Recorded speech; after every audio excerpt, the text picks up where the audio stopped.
When you are lost in the darkness, look for the light. Appointment TV is back, baby. Appointment TV is back, baby. Appointment TV is back, baby. Appointment TV is back, baby. The Last of Us premiered last week on HBO, and the excitement for this show has been palpable, to say the least. So much so that I decided to try the game myself, and wow! Ooh, the muses have taken him! Heads up, I already know about all the big plot points in the game, so I'm not that concerned about spoilers, but after watching the first episode, I'm actually going to try and avoid as many other story point spoilers as I can so I can experience them in real time as I come across them in the game. There are going to be, and already are, a bajillion videos comparing the show and the game, but I'm not here to do that. I am just here to share my journey into The Last of Us with you. I'm at what I think is a really special and exciting place in my journey into the series. I know it's a beloved game and it has been for years, but to be experiencing it for the first time and learning the story in real time through both the game and the TV show feels really cool.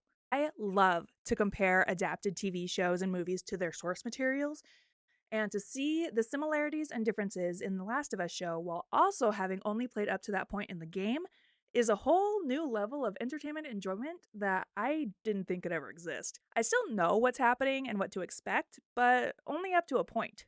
After the first episode, I was only up to here, so I too am about to venture into this scary world and watch as Joel and Ellie's relationship develops and learn just how scary the clickers can be. And I'm already actually really aware of how scary they are. Jump scare! I'm at a point where I know a tiny bit of what happens next, but not much else.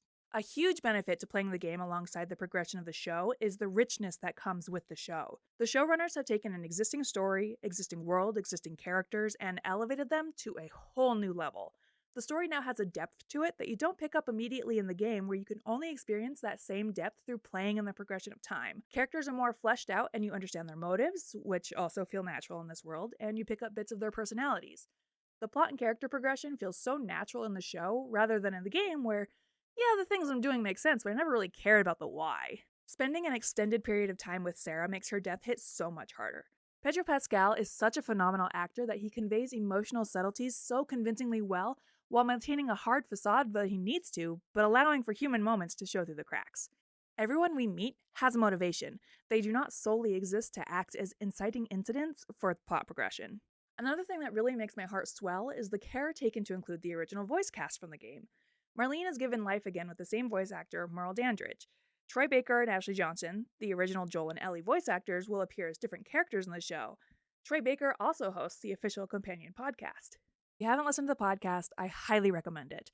I'm not going to go into it here because then why would you listen to the podcast? But Neil Druckmann and Craig Mazin share some behind the scenes info and talk about their choices into why not only some changes were made, but also why those choices make the story so much better.